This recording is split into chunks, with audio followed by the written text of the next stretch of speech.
The definite integral as a limit of a sum. Okay, so let's begin. Welcome back. In the sections we've covered so far, we've been using the definite integral, calculating its value to solve problems. We've treated it as a result, a number we get after performing certain operations. But have you ever wondered where that number actually comes from? What's the fundamental reason we can assign a numerical value to the area under a curve? That's what we're going to explore now. To truly understand the definite integral, we need to go back to its geometric roots, the very foundation upon which calculus is built. The most natural, and frankly, the most intuitive way to define a definite integral is to think of it as what happens when we add up an infinite number of infinitely small pieces. Specifically, we're going to look at it as the limit of a sum. This limit of a sum is commonly known as a Riemann sum. We'll be breaking down complex areas into simple shapes, adding those shapes up, and then refining that process to get an exact answer. In the following slides, we'll see exactly how this works, step by step. So, keep this idea of the definite integral as a limit of a sum, a Riemann sum, firmly in mind as we move forward. 1. The conceptual foundation, area under a curve. Here, we're starting with the core problem. Imagine you have a continuous function, which we're calling f of x now. Continuous just means the graph of the function doesn't have any breaks or jumps in it. This function is defined on a closed interval, which means from a point A to a point B on the x-axis, we write that as a bracket B, meaning including both A and B. Our goal is to find the total area that's trapped between the graph of this function, f of x, and the x-axis. Think of it as the space enclosed by the curve, the x-axis, and the vertical lines at x equals A and x equals B. Now here's the tricky part. If the boundary of the region was a straight line, like the side of a rectangle or triangle, we could use simple geometric formulas to calculate the area. But because our boundary is curved, it's the graph of our function, those simple formulas don't work. We need a different approach. So, instead of trying to find the exact area right away, we're going to approximate it. And the way we'll do that is by using a series of thin rectangles. We'll build up our approximation by adding the areas of these rectangles, and then, as we'll see in the following slides, we'll take a limit to get closer and closer to the true area. This is the fundamental idea behind the definite integral as a limit of a sum. Okay, so let's move on to slide 2. As we discussed on the previous slide, we're trying to understand where the definite integral actually comes from beyond just treating it as a number. We're going to build up to that understanding by looking at the geometric idea behind it. 2. Step-by-step process of approximation. Okay, so let's break down how we actually calculate this definite integral as a limit of a sum. Remember from the previous slides, we're trying to find the area under a curve, and we're doing this by approximating with rectangles. This slide details the step-by-step process. We'll start with step 1, partitioning the interval. Imagine our interval on the x-axis goes from A to B. To start approximating the area, we divide this entire interval into n equal subintervals. Think of slicing a loaf of bread into n equal pieces. The width of each of these slices, or subintervals, is what we call delta x, written as delta x or sometimes just h. And we calculate it by simply subtracting A from B and then dividing the result by n. So delta x equals B minus A, all divided by n. Now let's move on to step 2, identifying sample points. Within each of those little subintervals we just created, we need to pick a point. This point will determine the height of the rectangle we'll use to approximate the area in that specific subinterval. In this case, we're choosing to use the right-hand endpoint of each interval. We label these points as x sub r, where r is just a counter. It goes from 1 to n, representing each rectangle.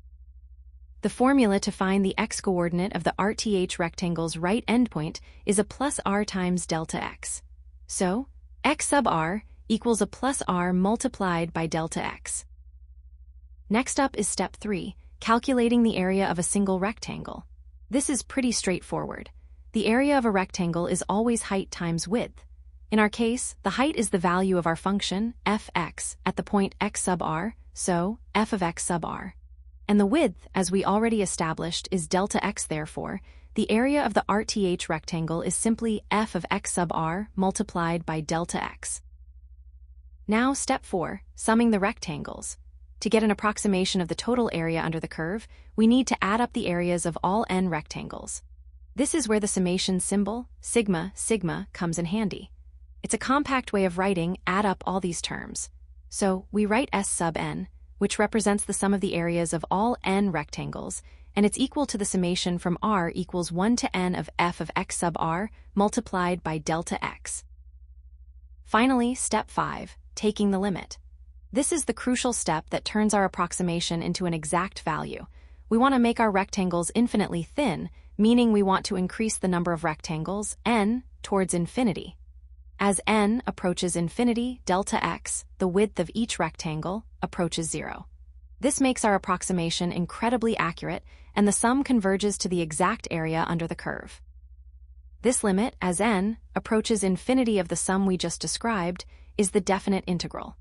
We write it as the integral symbol, from a to b of fx dx, and it's equal to the limit as n approaches infinity of the summation from r equals 1 to n of f of x sub r multiplied by delta x.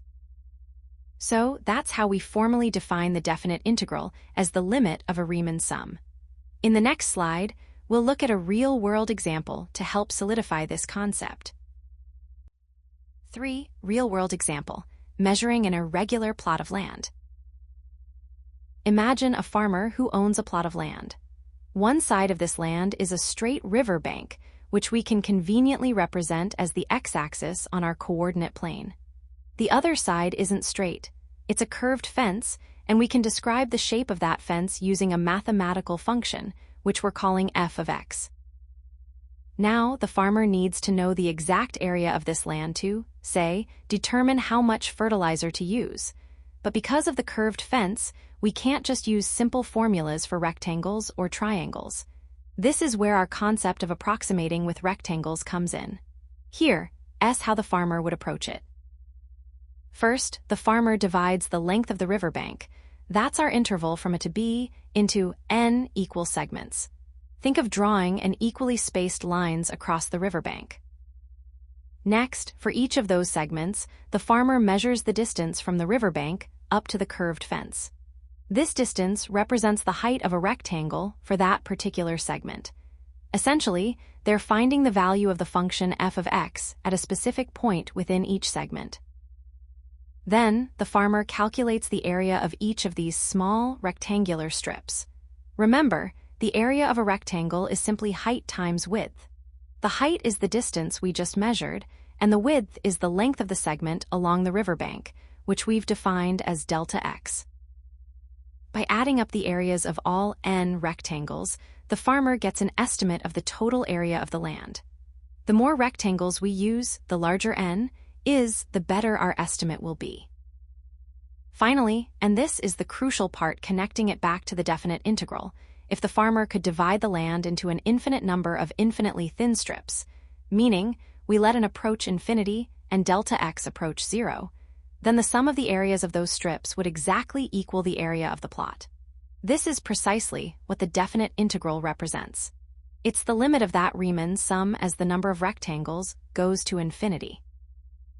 Okay, let's move on to slide 4.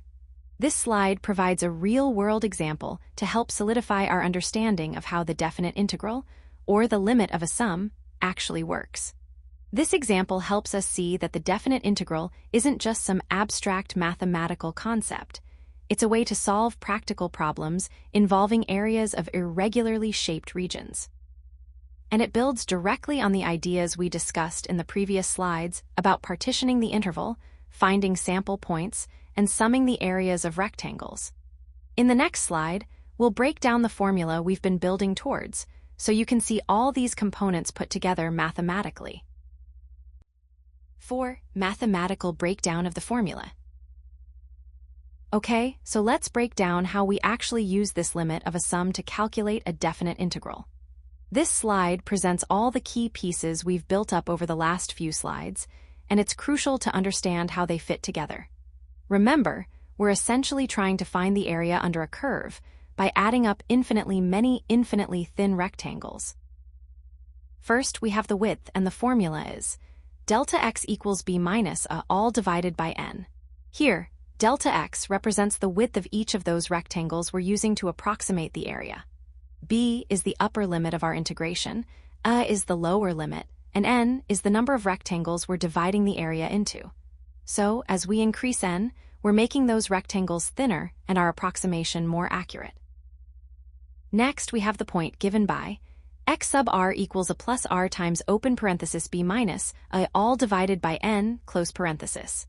This formula tells us where to find the x-coordinate of the point within each rectangle that we'll use to determine the height.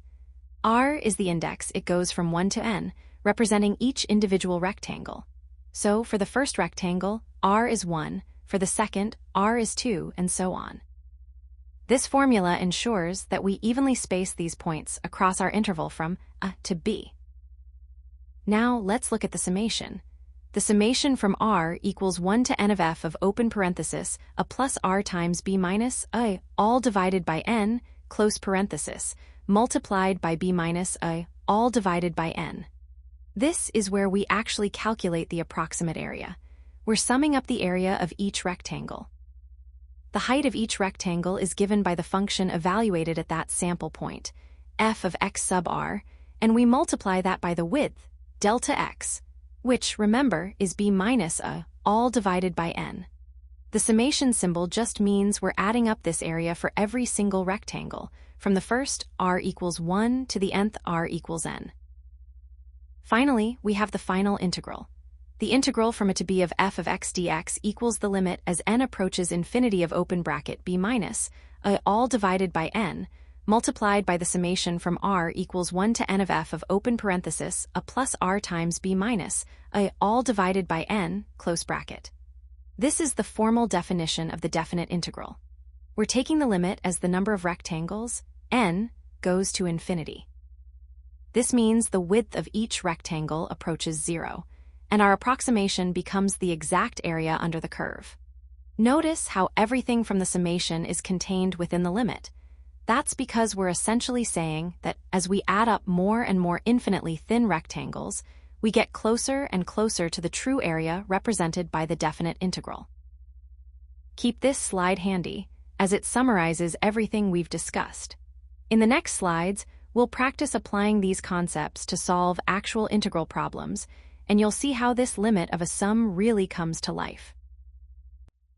5 common mistakes to avoid. The first mistake is confusing n and r. Now, remember how we broke down the interval from a to b into n equal subintervals. N represents the total number of rectangles we're using in our approximation. Think of it as the final number we're pushing towards infinity to get the exact area. R, on the other hand, is simply a counter. It tells us which rectangle we're currently looking at. It goes from 1 to n, labeling each rectangle as we move across the interval. So r is the index and n is the total count. Don't mix them up. Next, a very frequent error is forgetting the width. Remember that each rectangle has a height, which is given by the function value f of x sub r, and a width, which we call delta x. The area of a rectangle is height times width. If you only sum up the heights, f of x sub r, you're just adding up values of the function, you're not calculating areas. Always remember to multiply by delta x to get the area of each rectangle before summing them up. Finally, let's talk about calculating the x sub r value. Incorrect x sub r calculation is another common pitfall.